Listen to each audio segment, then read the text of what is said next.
This is Blake Temez with the Blake Temez podcast, where I speak as a Catholic layman to Catholic laymen about missional living, wisdom cultivation, and legacy building in service of Christ and his bride, the Church.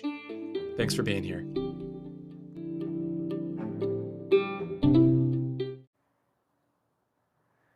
Good Friday is an interesting day because of perhaps the difficulty of observing it well is one of the things that I've noticed. It's a day off for a lot of people, and so it has the feel of a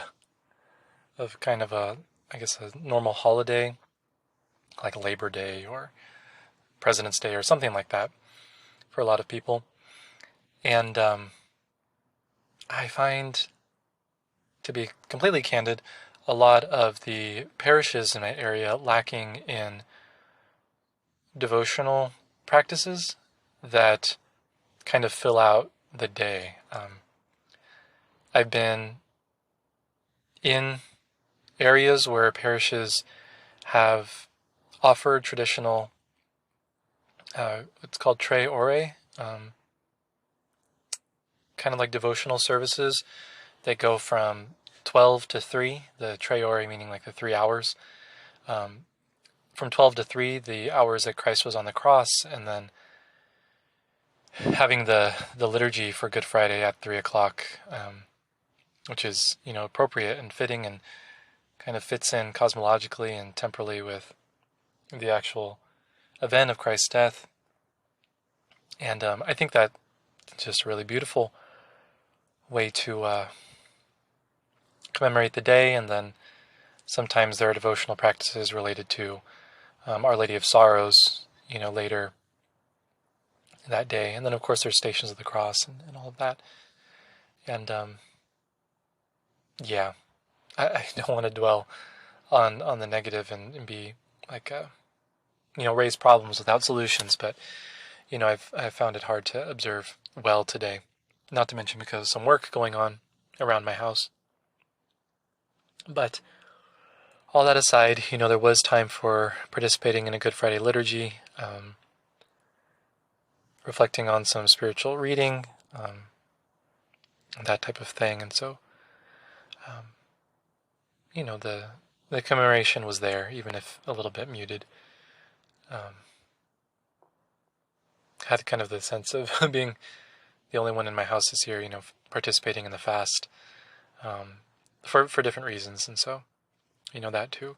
So, just throwing these things out here, it's not a focused reflection. But what is there to reflect on? What is there something that could be offered, in terms of usefulness for missionaries, mentors, and ministers?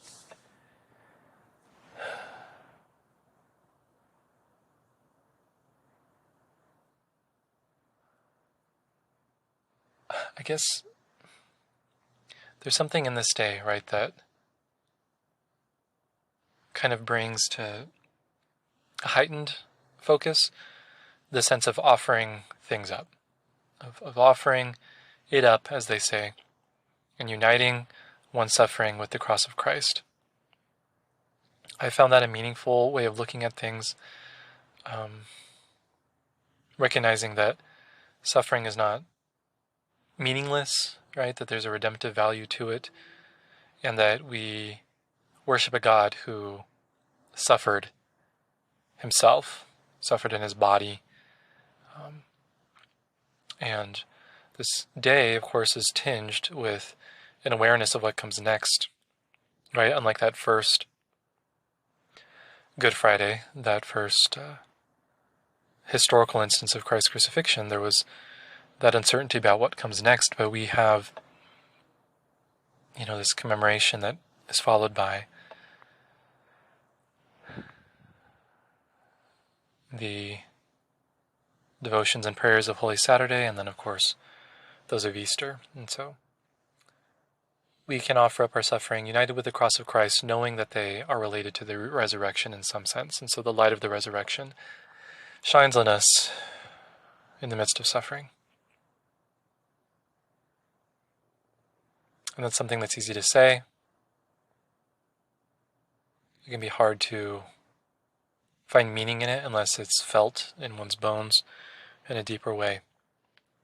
But something about the prayers and the mood of this day, the liturgies, can help us get into our minds, into our bodies, the possibility of being close to Christ on the cross. So that is all for today. God bless you as we enter deeper into the sacred Triduum, and God bless. Peace.